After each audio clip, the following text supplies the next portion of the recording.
At this point, you should be familiar with the basic functions of PSICAT: starting a project, adding sections, describing those sections, and exporting your description data. You're probably ready to start a project of your own. However, PSICAT's default set of lithologies and symbols may not be well suited to your project. Fortunately, you're not limited by that. You can create your own sets of lithologies and symbols and use those instead. In PSICAT lingo, these sets are known as schemes. Schemes are created and edited in a tool called Scheme Editor, included with every release of PSICAT. It's found in the Tools Scheme Editor directory of the main PSICAT folder. Find that app or executable and double-click it now to launch. It may take several seconds to open, but when it does, you should see something that looks like this. Now we'll create a very simple lithology scheme using Scheme Editor. First, you'll need to give your scheme a descriptive, meaningful name. So I'm going to call it My Tutorial Scheme. Beneath name, you'll see the ID field. The scheme ID is used by PSICAT internally to identify a scheme. It should be unique across your scheme, so if you have many scheme files, you'll want a different ID for each of them. The ID should contain only characters and periods, no spaces and no special characters. If this field is empty, then the scheme name will be used to auto-populate the field. So when I click away from the name My Tutorial Scheme into the ID field, you'll see it automatically fills it with my.tutorial.scheme. We recommend leaving the generated ID alone unless you know what you're doing. So it will just be based on whatever name you give it. So to ensure uniqueness, you would want to give each of your schemes a unique name. Next, we need to choose a scheme type. Schemes can be one of two types, lithology or symbol. PSICAT uses lithology schemes in the unit and interval columns, and symbol schemes in the symbol column. Lithology images are patterns that will be used to fill an interval, no matter how big it is. Symbol images are drawn as is in the symbol column. So first we'll create a lithology scheme, so choose lithology in the type drop-down. Now we'll add some entries to our scheme. To create a new entry, click the Add Entry button. You'll be prompted to give your entry a name. Call it Lithology 1. Hit OK, and you'll see your entry in the list. On the right, you'll see that it also has a code. Similar to the scheme ID here, each entry has a code that, again, PSICAT uses internally to identify it. A code is automatically generated based on the name you gave it. As with the scheme ID, we recommend leaving the generated code alone unless you know what you're doing. You can edit names by just double-clicking the field. So now I can change this to Lithology 1000, for instance, and I hit Enter, and now that's been changed. I'll change it back, though, to 1 for purposes of this tutorial. Now we'll give this entry an image and a background color so it actually looks like something. So to choose an image, we go down to the Set Image button and click that, and then choose an image from the fairly extensive list of existing default lithologies and symbols. So I'm going to choose Basaltic Flows here and click OK. And as you can see now, that is the pattern associated with Lithology 1. Now we'll choose a background color by clicking the Set Color button. Click Choose New Color, and now choose a color from this list. I'm going to choose this green here. Hit OK, and as you can see, that is now the fill color for this pattern. So this scheme entry is now done. Let's do another one. So again, click Add Entry, call it Lithology 2.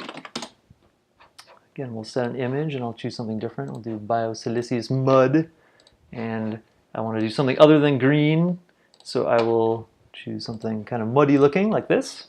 Hit OK, and there we go. And then I will add one more, Lithology 3. Set its image to, say it's Brescia, and give it another new color. It's kind of pinkish. There you go. So now we have 3 lithology entries, each with a different pattern and fill color.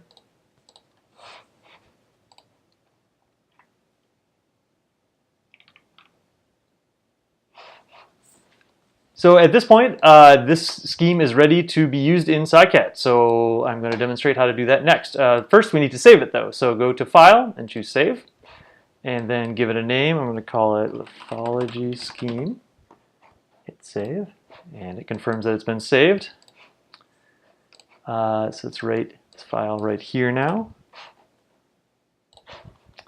So now we're going to use this file in PSICAT. So I'm going to get PSICAT open here. And I'm going to start a brand new project in which I'm going to use this scheme. So quickly create a new project. It's called testproj 1. And because I've created my own scheme, instead of choosing default schemes here, I want to choose the custom option. And that means that I will be forced, or you will be forced, to add all of the schemes to your project on your own. The default schemes will not be included when you choose custom, but that's what we want. So click OK, and you'll immediately be taken to this window, which allows you to choose the schemes that you'd like to add to your project. So we want to add our one lithology scheme. So I'm going to click the Add Scheme button and go to my desktop and choose that scheme. And there it is. Now I'm going to hit OK. Now I'll just create a section to demonstrate this with. So I'm going to do a new section without an image. I'm just going to call it section 1 and give it a range from 0 to 1 just so it has some length. Image is not necessary in this case. Just click OK. And now you see section 1 is here. If I double click that, it will open section 1 diagram, which has nothing in it. Now I'm going to create a 20 centimeter interval here, and if I go down to the lithology drop box, I see my lithologies are there, lithology 1, 2, and 3, and when I choose them, as you can see, they change that interval to the associated lithology. So I can do that on down the way. Call that 2 maybe.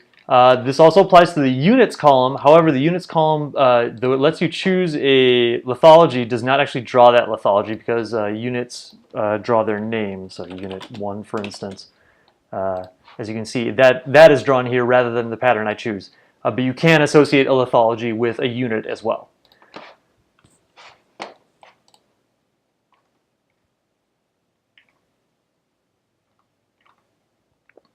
Okay, and next I want to demonstrate what happens when you create a symbol but there are no symbol schemes in the project. So I'm going to click here to create a symbol at 8 centimeters.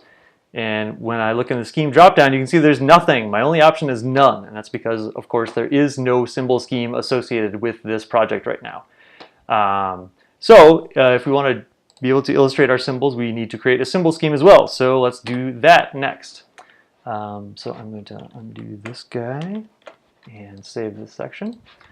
And we're going to go back to Scheme Editor.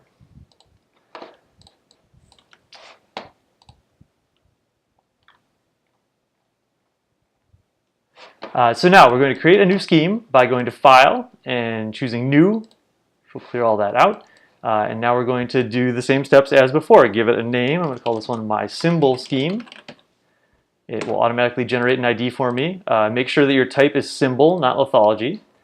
And then I'm going to add some entries. So click Add Entry. I'll call this Symbol 1, very creative name. Choose Set Image. And I'm going to choose, let's see, I'll choose chondrites. And note that for symbols, the fill color is not used, so that you can set a color if you want to, but it's never going to show up. So there's really no need to do so at all. It will always be drawn in white with whatever color the foreground is, but it will not use a fill color. So let's add a few more symbols very quickly. Do concretion here, and we'll add another one. Do a conosticus. Okay, so now we have 3 symbols. So as before, I'm going to save that scheme, and I'm going to call it Symbol Scheme. Save it on my desktop as well. So let's confirm that it's been saved. There it is. And now, if I return to my PSICAT project, you need to close your diagrams in order for changes in schemes to be reflected. So I'm going to close this diagram by going to File, Close Section. And then I'm going to add my new symbol scheme by going to the Edit menu and going to the Choose Schemes option, which opens the dialog you saw before when we added our lithology scheme. I'm going to choose Add Scheme and go to Symbol Scheme. Double click it. You can see it's now part of the list. I'm going to click OK. And now if I reopen section 1 and create a symbol, I should have choices in here. So there we go. Symbol 1, Symbol 2, Symbol 3. Also note that symbols can have a range if you want to, although they're initially defined at a point. but you could, I could make this range from 0.1165 to zero point 0.2, and now it draws sort of brackets indicating the range. So that is how you create and add a symbol scheme. Very similar process, except that you do not need to set a color, and you need to save that scheme as a symbol scheme as opposed to a lithology scheme. So that covers the basics of scheme creation and use in PSICAT. If you're interested in using your own images as opposed to the stock images provided in Scheme Editor, there's a way to do that as well using the custom image button, and we will discuss that in the next tutorial. Thanks.